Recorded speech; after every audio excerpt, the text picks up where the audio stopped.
Dilip Chhabria India के सबसे बड़े कार डिजाइनर को अचानक 2021 में कुछ स्कैम्स की वजह से जेल हो गई। इन स्कैम्स में ऑटोमोबाइल कॉपीराइट इश्यूज से लेकर डेप्ट यानी कर्जों से रिलेटेड कई स्कैम्स भी शामिल थे। आखिर क्यों सिर्फ एक कार डिजाइन की मार्केटिंग के लिए बनाई जाने वाली पूरी फिल्म ने रातों रात दिलीप की कंपनी को बैंकरप्ट करके रख दिया और फिर एक के बाद एक नए स्कैम पर मजबूर कर दिया। आइए जानते हैं डिटेल के साथ।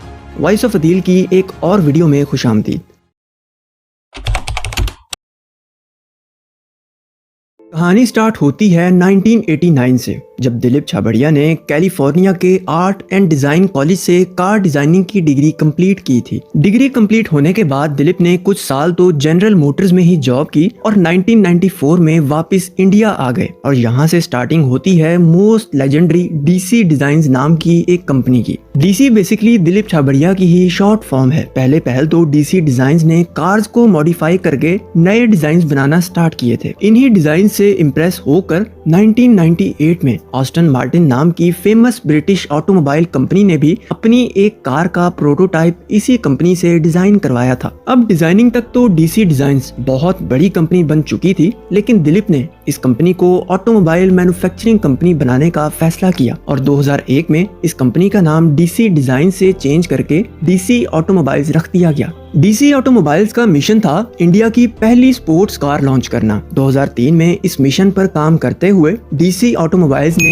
ये लेजेंडरी कार तैयार की। अब डीसी ऑटोमोबाइल्स की ये पहली कार थी तो इसकी मार्केटिंग भी बहुत जरूरी थी और ये मार्केटिंग हुई 2004 में बनने वाली Tarzan the wonder car film से। पापा की कार, हमारी टार्जन। गाड़ी में कोई नहीं है, गाड़ी कौन चला रहा है फिर? अबे और है इसकी औलाद, तेरे बाप का रास्ता क्या? एक कार मेरी जान लेना चाहती है।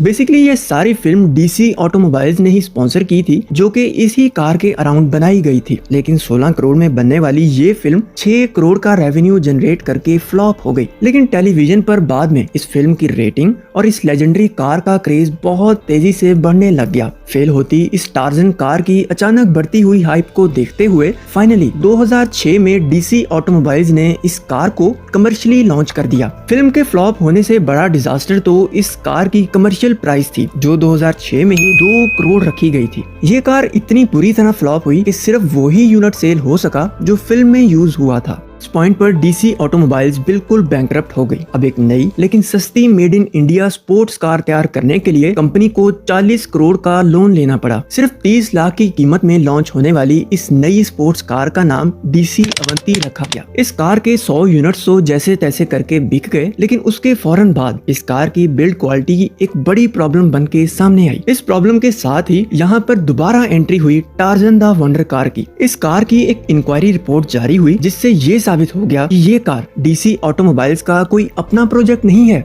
बल्कि टोयोटा की MR2 नाम की एक कार का मॉडिफाइड वर्जन। कॉपीराइट जैसे लीगल इश्यूज में टोयोटा ने डीसी ऑटोमोबाइल्स पर केस कर दिया। इसके फौरन बाद डीसी अवंती पर भी इंक्वायरी शुरू हुई, जिससे साबित हो गया कि इस कार का इंजन वॉल्क्सवैगन का है, जबकि ये कार ऑडी R8 नाम की कार का एक मॉडिफाइड वर्जन ही है। इंजन और कार के राइट्स ना खरीदने की वजह से डीसी ऑटोमोबाइल्स पर बैन लग गया। बैन के फौरन बाद उन सब बैंक्स ने अपना लोन का पैसा वापस करने की डिमांड की, जो कि शुरू में डीसी ऑटोमोबाइल्स ने अवंती के लॉन्च के लिए लिया था। इसी के साथ साथ इंडिया के सबसे बड़े कॉमेडियन कपिल शर्मा ने भी एक केस दायर कर दिया, जिसमें उन्होंने क्लेम किया कि 2014 में डीसी ऑटोमोबाइल्स को एक कस्टमाइज्ड वैनिटी वैन का ऑर्डर दिया गया था, जिसके लिए कंपनी को 6 करोड़ इंडियन रुपीस भी अदा किए गए थे। लेकिन 6 साल गुजरने के बाद भी वो वैन तैयार ही नहीं हुई, बल्कि कंपनी तो पैसे वापस करने में भी फेल हो चुकी है। इन सब FIRs की वजह से कंपनी के CEO